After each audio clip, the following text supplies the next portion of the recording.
بسم اللہ الرحمن الرحیم۔ السلام علیکم ورحمۃ اللہ وبرکاتہ۔ عزیز طلبہ، امید کرتا ہوں آپ خیریت سے ہوں گے انشاءاللہ۔ آج ہم عقیدہ بعث و معاد کی بحث پڑھیں گے انشاءاللہ۔ ہمارا سبق نمبر 67 ہے۔ گزشتہ سبق کا خلاصہ یہ ہے کہ ہم نے تقدیر میں جبریہ کا نظریہ دیکھا، ان کا نقطہ نظر سمجھا، اور اس پر اہل سنت والجماعت کا تجزیہ کیا تھا، تبصرہ کیا تھا، وہ بھی ہم نے جانا تھا۔ اہل سنت والجماعت عقیدہ تقدیر کو کیسے دیکھتے ہیں اور تقدیر کو کن مراحل پر تقسیم کرتے ہیں، یہ سب ہم نے گزشتہ سبق میں جانا۔ آج کے سبق کے مندرجات کچھ یوں ہیں کہ عقیدہ بعث بعد الموت کیا ہے، مرنے کے بعد دوبارہ اٹھایا جانا کیا ہے، دوبارہ زندہ کیے جانے میں کیا مصلحت اور کیا حکمت پوشیدہ ہے، دوبارہ اٹھائے جانے کا ثبوت قرآن کریم سے ہے یا نہیں، مزید ہم عقل سے اس عقیدے کو کیسے سمجھ سکتے ہیں، کیا کوئی عقلی دلیل بھی دوبارہ زندہ کیے جانے پر موجود ہے۔ بڑھتے ہیں اپنے آج کے پہلے سوال کی طرف کہ عقیدہ بعث بعد الموت کیا ہے، نیز دوبارہ زندہ کیے جانے میں کیا مصلحت اور کیا حکمت ہے۔ فلسفہ اور علم الکلام میں حافظ طاہر اسلام صاحب لکھتے ہیں کہ بعث بعد الموت کے معنی یہ ہیں کہ موت کے بعد دوبارہ اٹھایا جانا اور زندہ کرنا، یعنی انسان کو موت کے بعد دوبارہ زندگی ملے گی اور اسے اپنی قبر سے اٹھایا جائے گا، عالم برزخ سے نکل کر اب وہ عالم آخرت میں داخل ہوگا۔ جیسے ہم عالم دنیا سے نکل کر برزخ میں جاتے ہیں، ایسے ہی اب ہم برزخ سے اٹھ کر نکل کر قبروں سے اٹھتے ہوئے عالم آخرت میں داخل ہو رہے ہوں گے۔ یہ عقیدہ بعث بعد الموت اسلام کے بنیادی عقائد میں شامل ہے۔ ذیل میں اس کی چند حکمتیں اور عقلی دلائل پیش کیے جا رہے ہیں۔ اس کی حکمت کیا ہے؟ دیکھیے، دنیا میں بھی ہم دیکھتے ہیں کہ ایک بادشاہ ہوتا ہے اور ہر کوئی اس کو جواب دہ ہوتا ہے۔ اگر یہ کہا جائے کہ بھئی انسان بالکل آزاد ہے، بادشاہت کی، نظام کی، مملکت کی کوئی ضرورت نہیں ہے، کوئی جیل بنانے کی ضرورت نہیں ہے، کوئی پولیس تھانہ قائم کرنے کی ضرورت نہیں ہے، انسان چاہے کسی کو قتل کرے، کسی کی چوری کرے، اسے اس کا اختیار ہونا چاہیے، تو پھر ایک خانہ جنگی کا تصور تو ہو سکتا ہے، ایک پرامن ریاست اور پرامن شہر کا تصور قائم نہیں کیا جا سکتا۔ اسی طریقے سے ایک عادل اور منصف رحیم و کریم بادشاہ کی شان حکومت اور شان عدل کا یہ تقاضا ہے کہ اول اپنی رعایا کے لیے ایک قانون مرتب کرے، رعایا کو ایک نظام زندگی دے کہ آپ نے اس طرح یہاں رہنا ہے، اور لوگ اس کے نظام کی، قانون کی پاسداری اور پابندی کریں، کوئی کسی کی حق تلفی اور ایک دوسرے پر ظلم و زیادتی نہ کر سکے۔ پھر اس کے بعد عدالتیں بھی قائم ہوں تاکہ لوگوں کو عدل ملے، انصاف ملے، ظالم اور مظلوم کا فیصلہ ہو، مدعی مدعا علیہ کے مقدمے کی سماعت کی جائے، پیشی کا وقت مقرر ہونا چاہیے۔ اسی طریقے سے مجرم کو پولیس کی حراست اور نگرانی میں دینے کے لیے ایک پولیس تھانہ بھی ہونا چاہیے، نظام ہونا چاہیے تاکہ مجرم کو پابند سلاسل کیا جا سکے۔ اسی طرح ملیک مقتدر اور احکم الحاکمین نے اپنے بندوں کے لیے انبیاء علی نبینا وعلیہم الصلاۃ والسلام اور مرسلین کی وساطت سے مختلف کتابیں، مختلف صحیفے وقتاً فوقتاً نازل فرمائے۔ سب سے آخر میں خاتم الانبیاء والمرسلین سید الاولین والآخرین حضرت محمد مصطفیٰ صلی اللہ علیہ وعلی آلہ واصحابہ وبارک وسلم تسلیما کثیرا کثیرا تشریف لائے، اور آپ کو بھی شریعت عطا کی گئی، اور آپ کی شریعت آفتاب سے زیادہ روشن اور واضح ملت اور ایک آخری پیغام ہے جو آپ کو دے کر دنیا میں بھیجا گیا تھا تاکہ لوگ حق اور باطل، رشد و ضلالت، ہدایت و گمراہی میں فرق کر سکیں۔ اللہ تعالیٰ کے اوامر و ارشادات کی جان اور دل سے تعمیل کریں اور مناہی اور اس کی ناپسندیدہ چیزوں سے بالکلیہ اجتناب کریں اور پرہیز کریں۔ اللہ تعالیٰ نے ایک نظام مرتب فرما دیا۔ بارگاہ خداوندی کے وزراء اور حکام انبیاء اور مرسلین ہیں۔ انہوں نے تمام دنیا کے جن و انس کو قوانین خداوندی سے خوب آگاہ کیا، لیکن اب جو جرائم کرے اور ان قوانین کی مخالفت کرے اور ان قوانین کو توڑے تو اس کے لیے ایک اور نظام ہونا چاہیے، عدالتی نظام ہونا چاہیے، اور ایک جیل کا، سلاسل کا نظام ہونا چاہیے جہاں پر مجرموں کو لایا جا سکے تاکہ دنیا میں امن قائم ہو۔ تو جرائم اور ان کی دفعات سے انبیاء علیہ الصلوۃ والسلام نے نہایت تفصیل سے سب کو خبردار کر دیا۔ اس احکم الحاکمین نے ظالم اور مظلوم، نیک و بد، مطیع و نافرمان، مومن و فاسق کے فیصلے اور ان کی جزا اور سزا کے لیے ایک نظام بنایا ہے۔ اللہ تعالیٰ ارشاد فرماتے ہیں اعوذ باللہ من الشیطان الرجیم ھذا یوم الفصل، یہ فیصلے کا دن ہے، جمعناکم والاولین، ہم نے تمہیں اور تم سے پہلے گزرے ہوئے لوگوں کو جمع کیا ہے۔ تو یوم آخرت کو، قیامت کے دن کو یوم جزا اور مالک یوم الدین، بدلے کا دن کہا جاتا ہے۔ جیسے عدالت میں انصاف ملتا ہے، کل بارگاہ خداوندی میں اللہ تعالیٰ کی عدالت سے انصاف ملے گا اور مجرم وہ اپنے جرم کی سزا پائیں گے۔ جو نیکوکار ہیں اللہ تعالیٰ اپنے فضل سے انہیں جنت عطا فرمائیں گے۔ ارشاد خداوندی ہے قل ان الاولین والآخرین، اے نبی ان لوگوں سے کہہ دیجئے کہ یقیناً پہلے اور پچھلے، یعنی ہم سے جو پہلے لوگ گزرے اور بعد والے ہم لوگ اور ہمارے بعد جو بھی ہوں گے سارے، لمجموعون الی میقات یوم معلوم، سب ایک دن ضرور جمع کیے جانے والے ہیں جس دن کا وقت مقرر کیا جا چکا ہے، اللہ تعالیٰ کے علم ہے۔ الیہ مرجعکم جمیعا، اللہ کی طرف ہی تم سب کو پلٹنا ہے، لوٹ کر جانا ہے۔ اللہ کا وعدہ حق ہے، اللہ نے ہی تخلیق فرمایا، یبدأ الخلق، ابتدا سے تخلیق فرمایا اور پھر دوبارہ مرنے کے بعد انہیں زندہ کرے گا۔ کیوں زندہ کرے گا؟ اس لیے کہ وہ ایمان والوں کو جزا دے، جنہوں نے نیک اعمال کیے انہیں عدل کے ساتھ ان کو جزا دے اور پورے انصاف کے ساتھ ان پر انعام کی بارشیں کرے، اور جنہوں نے انکار کیا، کفر کیا، لہم شراب من حمیم، انہیں کھولتا ہوا پانی دیا جائے گا، وعذاب علیم، اور دردناک سزا دی جائے گی اس بدلے جو انہوں نے کفر کیا اور انکار کیا آیات قرآنیہ کا۔ اس آیت سے صاف ظاہر ہے کہ قیامت کے دن اللہ تعالیٰ جو عدل و انصاف قائم فرمائیں گے، وہ ہمیں پتہ چل رہا ہے کہ اللہ تعالیٰ اپنی شان عدل اور انصاف کو ظاہر فرمانے کے لیے اس دن کو قائم فرمائیں گے جہاں نیکوں کو جزا اور بدکاروں کو سزا دی جائے گی، اور اللہ کی شان عدل اور شان انصاف ظہور میں آئے گی۔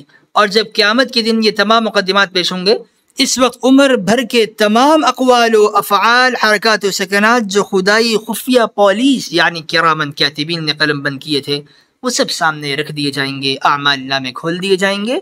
ارشاد ربانی ہے وَنُخْرِجُ لَهُ يَوْمَ الْقِيَامَةِ كِتَابًا يَلْقَاهُ مَنْشُورًا، ہمیں کتاب نکالیں گے اس کے لیے، جو اس بندے کو ملے گی وہ کھلی ہوئی کتاب ہوگی، اسے کہا جائے گا کہ آج اپنی کتاب پڑھ لو، اپنا اعمال نامہ پڑھ لو کہ تم نے دنیا میں کیا کمایا ہے، اور ہر بندے کے لیے آج اس کی حساب کافی ہوگا۔ جب وہ اپنا اعمال نامہ پڑھ لے گا تو یہ اعمال نامہ اس کے لیے کافی ہوگا کہ آج اسے عدل ملے گا، اور وہ اپنے بوئے کو ہی آج وہ پائے گا، جو اس نے بویا آج وہی اسے مل رہا ہے۔ تو آیت قرآنیہ سے بھی ہمیں یوم جزا اور یوم آخرت کا ثبوت ملتا ہے۔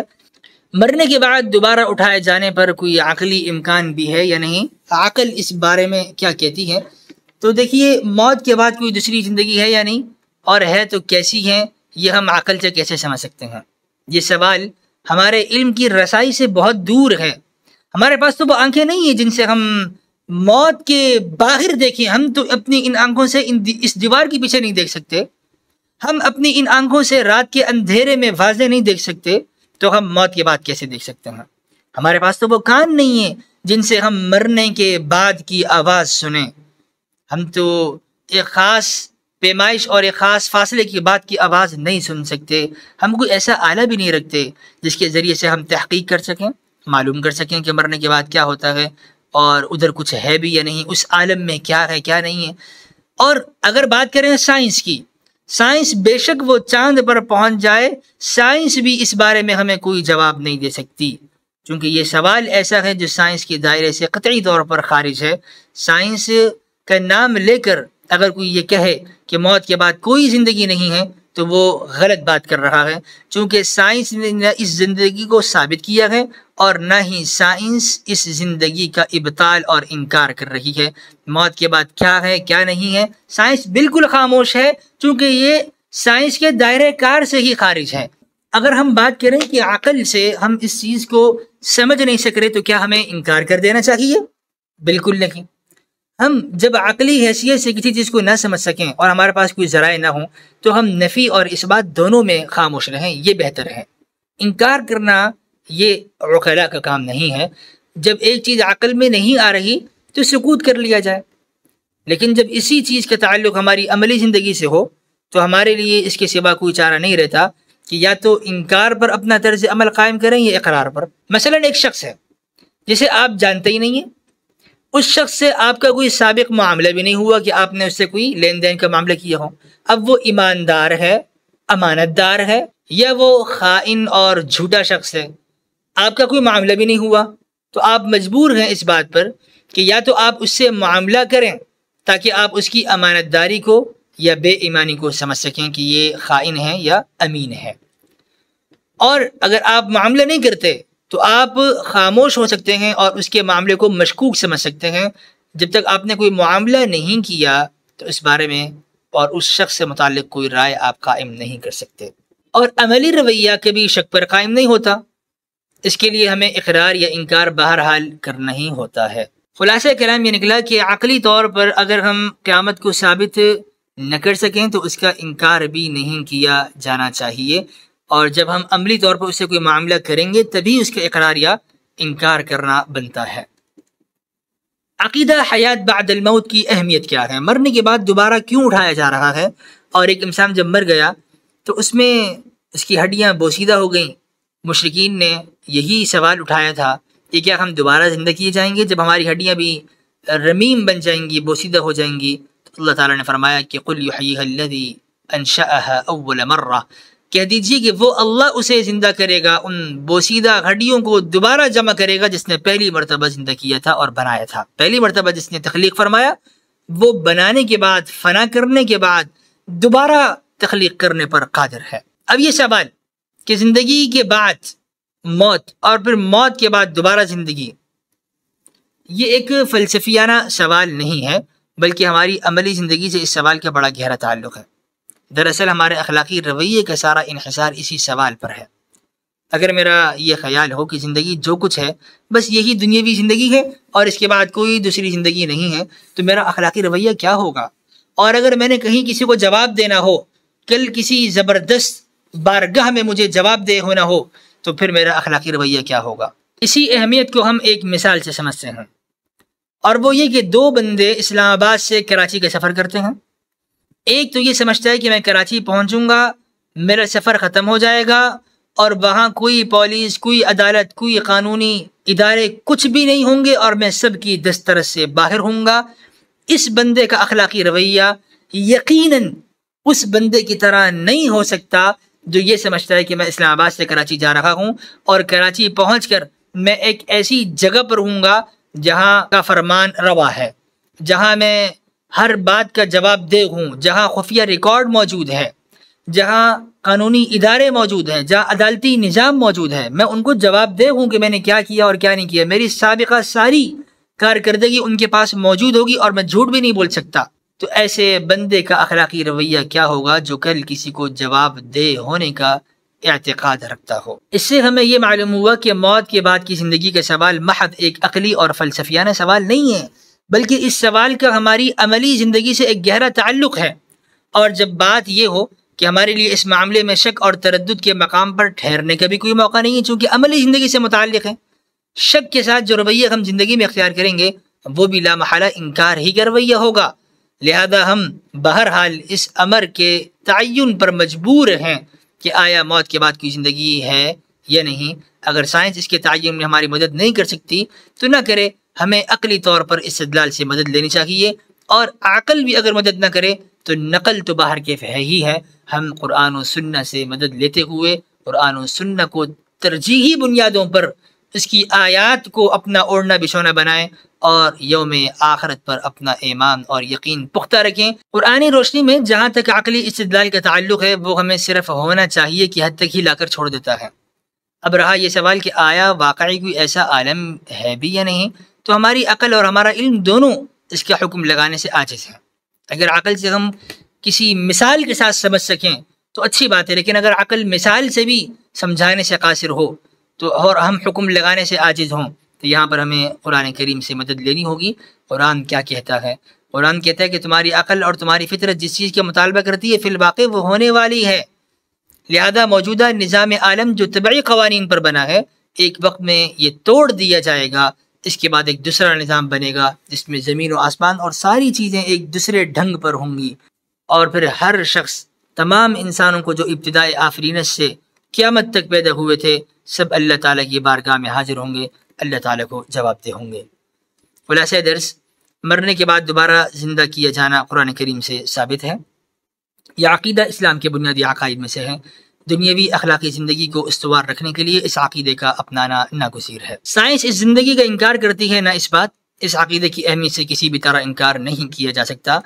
آئندہ درس کے مندرجات، آئندہ کے درس میں ہم خیر و شر کا مسئلہ دیکھیں گے۔ والسلام علیکم ورحمۃ اللہ وبرکاتہ۔